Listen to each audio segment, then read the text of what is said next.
Davos లో పెట్టుబడుల సమీకరణలో తెలంగాణ సరికొత్త రికార్డు నెలకొల్పింది. ప్రపంచ ఆర్థిక వేదిక సదస్సు వేదికగా దాదాపు 1,79,000 కోట్ల పెట్టుబడులను సాధించి చరిత్ర సృష్టించింది.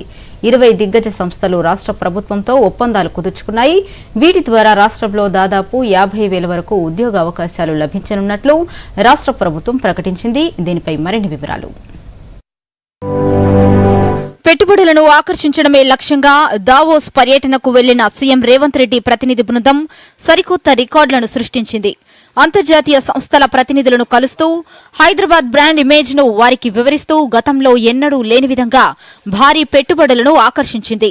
దీంతో తెలంగాణ రాష్ట్ర చరిత్రలోనే అత్యధిక పెట్టుబడులు సాధించి కొత్త చరిత్రను లిఖించింది. వరల్డ్ ఎకనామిక్ ఫోరం సదస్సులో పాల్గొన్న ముఖ్యమంత్రి రేవంత్ రెడ్డి అండ్ టీం మొత్తంగా 1,78,950 కోట్ల పెట్టుబడులు సాధించింది. ఈ టూర్లో మొత్తంగా 20 ప్రముఖ కంపెనీలతో రాష్ట్ర ప్రభుత్వం ఒప్పందాలు కుదుర్చుకుంది. ఐటీ, ఏఐ, ఇంధన రంగాల్లో అంచనాలకు మించి భారీ పెట్టుబడులను సాధించింది. ప్రభుత్వం చేసుకున్న ఈ ఒప్పందాల వల్ల రాష్ట్రంలో 49,500 మంది యువతకు ఉద్యోగాలు లభించనున్నాయి. రాష్ట్రంలో సన్ పెట్రోకెమికల్స్ సంస్థ భారీ పంప్డ్ స్టోరేజ్ జల విద్యుత్, సోలార్ విద్యుత్ ప్రాజెక్టులను ఏర్పాటు చేయనుంది. నాగర్ కర్నూల్, మంచిర్యాల, ములుగు జిల్లాల్లో విద్యుత్ ప్లాంట్లు రానున్నాయి. 3,400 మెగావాట్ల పంప్డ్ స్టోరేజ్ హైడ్రో విద్యుత్, 5,440 మెగావాట్ల సోలార్ విద్యుత్ ప్లాంట్లను ఏర్పాటు చేయనుంది. ఏఐ, క్లౌడ్ సర్వీసెస్ డేటా సెంటర్లలో 60,000 కోట్ల పెట్టుబడులు పెట్టేందుకు అమెజాన్ వెబ్ సర్వీసెస్ ఒప్పందం చేసుకుంది.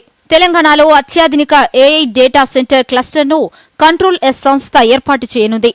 400 మెగావాట్ల సామర్థ్యంతో 10,000 కోట్ల పెట్టుబడితో డేటా సెంటర్ ఏర్పాటు చేయనుంది. రాష్ట్రంలో మానవరహిత ఏరియల్ సిస్టమ్స్ తయారీ యూనిట్ను జేఎస్డబ్ల్యూ సంస్థ నెలకొల్పనుంది. ఈ సంస్థ 800 కోట్ల పెట్టుబడులు పెడుతోంది. తెలంగాణలో ఇంటిగ్రేటెడ్ ప్రైవేట్ రాకెట్ తయారీ, ఇంటిగ్రేషన్, టెస్టింగ్ యూనిట్ను స్కైరూట్ ఏరోస్పేస్ సంస్థ ఏర్పాటు చేయనుంది. దానికోసం 500 కోట్ల పెట్టుబడులు పెట్టనుంది.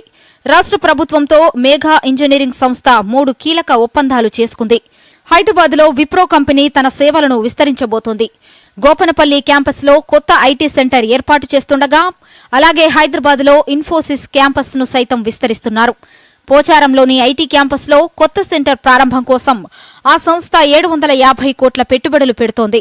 కామారెడ్డి జిల్లాలో పామాయిల్ ఫ్యాక్టరీ, రిఫైనింగ్ యూనిట్ ఏర్పాటు చేసేందుకు యూనిలివర్ కంపెనీ సంస్థ ముందుకొచ్చింది.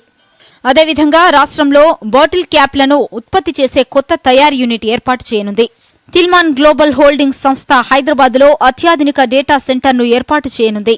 అమెరికాకు చెందిన మరో కంపెనీ ఉర్సా క్లస్టర్స్ అత్యాధునిక artificial data centre హబ్ను స్థాపించనుంది.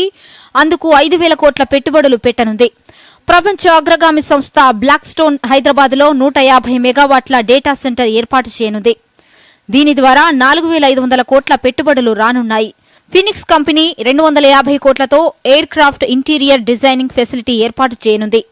Ramky group సంస్థ 5,000 కోట్ల పెట్టుబడితో రాష్ట్రంలో ఇంటిగ్రేటెడ్ ఇండస్ట్రియల్ పార్కులు, ఎకోటౌన్, డ్రై పోర్టును అభివృద్ధి చేయనుంది.